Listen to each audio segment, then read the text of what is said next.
بلاول صاحب ایک گزارش یہ ہے سوال ذرا سخت ہے تھوڑا سا. آپ نے دیکھا اشارہ آ گیا. پیپلز پارٹی نے اس سارے سیشن میں پچھلے تمام سیشن میں حکومت کو سہولت کاری دی, ترامیم پاس کروائیں 26 سال میں. اس کے باوجود آپ سے مراد پیپلز پارٹی نے کہا دیج کاری نہ کریں. جس چیز کو پیپلز پارٹی نے پوائنٹ آؤٹ کیا اس حکومت نے وہ کام کر کے دکھایا. اب آپ کہہ رہے ہیں ہم ان کے ساتھ قانون سازی میں تعاون نہیں کریں گے. 160 ارکان ان کے پاس پورے ہیں, سادہ اکثریت ان کے پاس ہے, تو پھر آپ کس طرح ان کی قانون سازی میں رکاوٹ ڈال سکتے ہیں؟ وہ کریں, وہ اگر وہ کر سکتے ہیں پیپلز پارٹی کے بغیر, اگر وہ چاہتے نہیں ہیں پیپلز پارٹی کا ووٹ تو بھلے کریں. آپ کے نقطۂ نظر میں یہ ہوگا کہ پیپلز پارٹی نے حکومت کا سہولت کاری کی. آپ کا رائے یہ ہو سکتا ہے کہ پاکستان پیپلز پارٹی نے حکومت کے قانون سازی یا آئین سازی میں مدد کی. آپ حکومت سے یہ سوال پوچھیں, کیا ان کو لگتا ہے کہ پاکستان پیپلز پارٹی نے ان کے سہولت کاری کی؟ وہ تو جگہ جگہ کوئی دوسرا پیغام پہنچاتے ہیں کہ پاکستان پیپلز پارٹی تو بہت سے رکاوٹیں ڈالتے ہیں, پاکستان پیپلز پارٹی کے بہت اعتراض ہوتے ہیں. اور آپ کو ایک تو ایسے تو یاد ہوں گے کہ چیزیں یا خواہشات جو حکومت کے تھے جو نہ ہو سکے, تو وہ کر سکتے ہیں پیپلز پارٹی کے بغیر. تو یہ تو جمہوریت کا ایک پہلو ہے, ایک سلسلہ ہے, ہم بھی دیکھیں گے وہ بھی دیکھیں گے. لیکن ہمارا موقف یہ کہ جو ہمارے اعتراضات ہیں, ہمارے اعتراضات کو ایڈریس نہیں کیے گئے, اگر ہمارے اعتراضات کو ایڈریس کرنے کی کوشش بھی نہیں کریں گے تو کوئی وجہ نہیں ہے کہ میرا ایک ممبر بھی جا کے ان کا کوئی ایک لیجسلیشن پاس کرے, چاہے وہ سینٹ ہو چاہے وہ نیشنل اسمبلی ہو. اگر کسی طریقے سے پاس کرے بھی صحیح تو خود جا کے والد صاحب کو, صدر پاکستان کو منا لیں کہ وہ دستخط بھی کر لے. اب میں نہیں چاہتا کہ عام صورتحال, میں تو اس کنورسیشن کس بات پہ شروع کیا کہ میں چاہتا ہوں کہ پارلیمان فعال ہو. تو اگر میں چاہتا ہوں کہ پارلیمان فعال ہو تو ان کو اپنا کردار ادا کرنا چاہیے اور اتفاق رائے سے, چاہے وہ لیجسلیشن ہو چاہے وہ جو بھی کام وہ کرنے کی کوشش کرے. وہ زور و زبردستی شاید کسی بھی جماعت زور و زبردستی کو وہ قائل کر سکیں گے, مجھے آپ زور و زبردستی ابھی تک نہیں کر سکتے.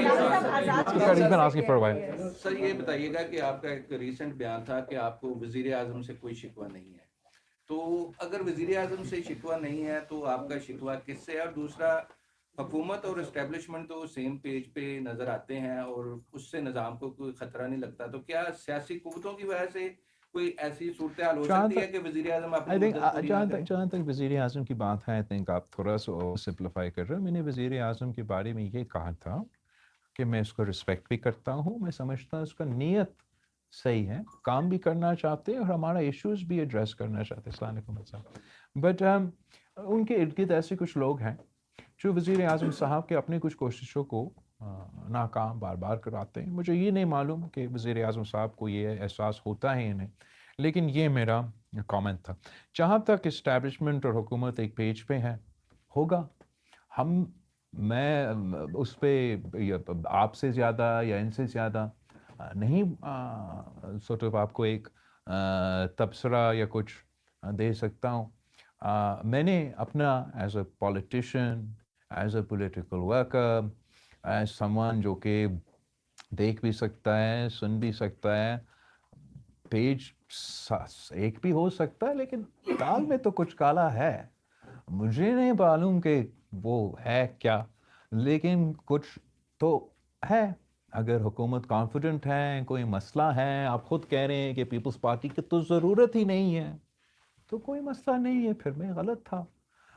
اگر کچھ ہے تو سامنے آج نہیں تو کل آ جائے گا. میں وہ سچ سوال کیا آپ نے. مقصد یہ ہے کہ میں چاہ یہ رہا ہوں کہ باقی چیزیں اپنی